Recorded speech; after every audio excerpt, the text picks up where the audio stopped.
আমি কাঁপছি, আমি অসুস্থ হয়ে যাচ্ছি, আমি যে কোনো সময় সেন্সলেস হয়ে যেতে পারি। যতটা কষ্ট এই ব্রাজিলের খেলা দেখে পেয়েছি, এত ব্যথা আমি কখনো পাইনি। আমি ব্যথিত, আমি হতাশ, আমি ক্লান্ত। 24টা বছর ধরে কোনো কাপ পাচ্ছি না।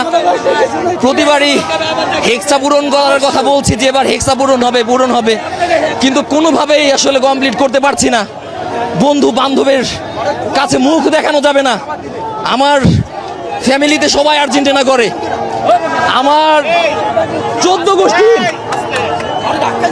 গোষ্ঠীর সবাই আর্জেন্টিনা করে, শুধু আমি ব্রাজিলের যে ছন্দময় ফুটবল সেটি দেখে ছোটবেলা থেকে এই ব্রাজিল সমর্থন করি, কিন্তু বারবারই আমাকে এই ব্রাজিল হতাশ করছে।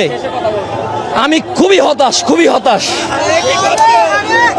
মরক্কোর সাথে ড্র করে হতাশ হয়েছিলাম, আজকে হেরে আমি খুবই হতাশ। আমি তো বাসায় যেতে পারবো না। আমি বারবার এই যে বন্ধু বান্ধবের কাছে আমি কি জবাব দিব, কি মুখ দেখাবো?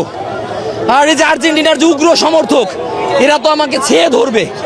আর আমি খুব বেশি লাফালাফি করেছিলাম যে আসলে আমি আজকে জিতবই, এই নরওয়ে কোনোভাবে আমাদের সাথে পারবে না, কিন্তু আমি আসলে আমার কথা রাখতে পারলাম না, হেরে গেলাম। আমার খুবই ভালো লাগছে না, আমি কাঁপছি, আমি অসুস্থ হয়ে যাচ্ছি, আমি যে কোনো সময় সেন্সলেস হয়ে যেতে পারি। আমি খুবই ক্লান্ত, ব্যথিত, দুঃখিত। আপনাদের কাছে প্রশ্ন, এই হেক্সা কি আরো আমি দেখে যেতে পারবো? এই হেক্সা পূরণ, এই 6টা বিশ্বকাপ নিবে কবে ব্রাজিল? সেই 2002 সালে ব্রাজিল কাপ নিয়েছিল, তখন আমি খুবই ছোট।